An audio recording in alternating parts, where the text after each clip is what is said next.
kota begitu mencekam. Penculikan dan pembantaian para petinggi Angkatan Darat dalam sebuah operasi berdarah telah menggegerkan seantero negeri.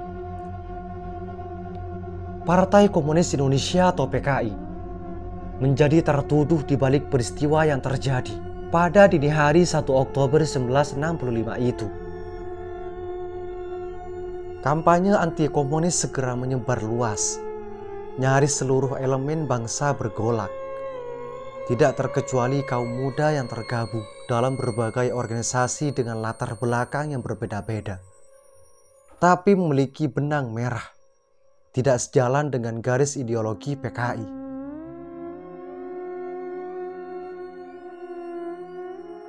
Setelah melalui proses dan dinamika yang cukup alot, pada tanggal 25 Oktober 1965, terbentuklah suatu wadah yang menaungi golongan muda dan mahasiswa yang sangat yakin bahwa orang-orang PKI adalah pihak yang paling bertanggung jawab atas peristiwa tersebut.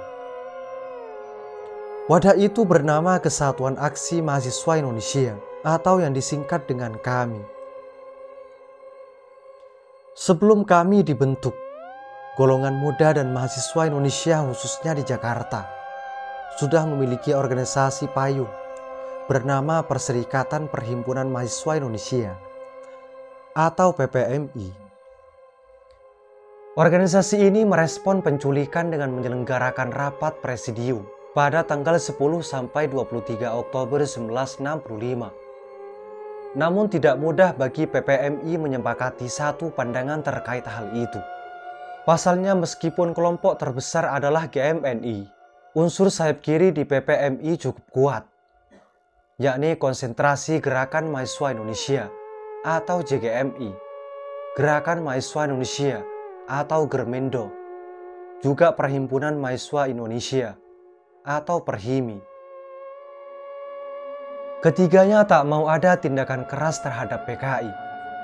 Kelompok yang dengan tegas menghendaki adanya tindakan keras terhadap PKI adalah organisasi berhaluan kanan seperti HMI, Perhimpunan Mahasiswa Katolik Republik Indonesia atau PMKRI, serta Pergerakan Mahasiswa Islam Indonesia atau PMII, Sekretariat Organisasi Mahasiswa Lokal atau SOMAL, dan Mahasiswa Pancasila Mapanjas yang lebih condong berideologi nasionalis memang tidak segotot kubu kanan, namun tampak jelas memberikan dukungan.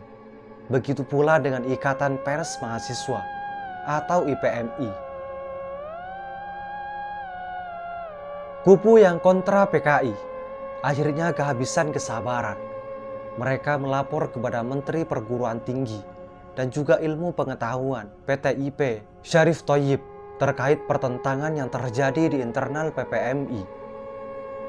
Pak Menteri lalu menyarankan agar diselenggarakan pertemuan antara seluruh perhimpunan mahasiswa pada tanggal 25 Oktober 1965. Syarif bahkan menyediakan rumahnya untuk menggelar forum tersebut. Rum Ali dalam artikel berjudul Kisah 1966 dari 10 Januari menuju 11 Maret mengatakan pertemuan itu tidak menyertakan kelompok mahasiswa pro-PKI. Alhasil GMNI harus menghadapi serangan-serangan dari kubu sayap kanan sendirian. GMNI yang merupakan organisasi mahasiswa penyokong Partai Nasional Indonesia adalah pendukung setia Presiden Soekarno yang juga masih belum bersikap tegas terhadap PKI. Maka dari itu, GMNI cenderung menunggu dan berupaya sekuat tenaga untuk menghindarkan PPMI dari kemungkinan terburuk yang akan terjadi. Menteri Syarif sendiri sebenarnya bimbang dalam menyikapi pertentangan di tubuh PPMI ini. Di satu sisi ia adalah pembantu presiden, namun di sisi lain terbuka kemungkinan yang lebih menguntungkan dirinya apabila terjadi sesuatu yang buruk pada kekuasaan Soekarno. Maka sebagai jalan tengah, Syarif mengizinkan dibentuknya wadah baru dengan tujuan memberikan respon keras terhadap peristiwa G30S. Namun dengan syarat, GMNI harus didudukkan sebagai pimpinan utama dalam kepengurusannya. Maka disepakatilah kami sebagai wadah baru meskipun PPMI masih ada. GMNI tidak bersedia masuk dalam jajaran presidium kami, bahkan menarik diri. Mereka mundur karena merasa PPMI masih harus dipertahankan. GMNI ini dipimpin oleh Bambang Kusnohadi. Mereka adalah pendukung PNI, pimpinan Ali Sastromijojo dan Surahman, yang berasal dari organisasi PNI dan ASU, yang berhaluan agak ke kiri-kirian, serta lebih dekat dengan Soekarno. Di pihak lain, ada pula PNI versi konservatif, yang dimotori oleh Osa Maliki dan Usep Rana Wijaja, yang merupakan PNI Osa Usep. PNI Osa Usep juga punya GMNI sendiri, yang dipimpin oleh Surjadi. Maka sepeninggal GMNI, rombongan Bambang Kusnohadi pendukung PNI ASU, organisasi kami kemudian mengait GMNI versi Surjadi. Meski Menteri Syarif kebingungan dengan situasi ini, akhirnya ia mengambil keputusan untuk ikut dengan organisasi kami. Namanya bahkan tercatat sebagai salah seorang pendiri organisasi kami, yang ternyata berdampak positif terhadap karir politiknya di Orde Baru.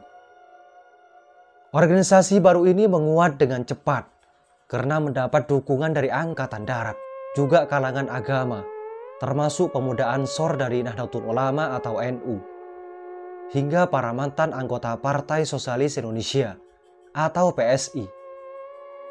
Tak hanya itu juga, kemunculan organisasi kami juga segera diikuti oleh munculnya perhimpunan serupa, seperti Kesatuan Aksi Pelajar Indonesia atau KAPI, Kesatuan Aksi Pemuda dan Pelajar Indonesia atau KAPPI, Kesatuan Aksi Sarjana Indonesia atau KASI, Kesatuan Aksi Guru Indonesia atau KAGI, Kesatuan Aksi Buruh Indonesia atau KABI, Kesatuan Aksi Wanita di Indonesia atau KAWI.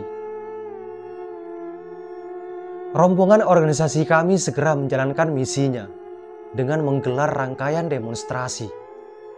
Mereka mengajukan 3 tuntutan rakyat yang dikenal dengan Tritura, yakni bubarkan PKI, rombak atau bubarkan Kabinet Dwikora, dan turunkan harga kebutuhan pokok.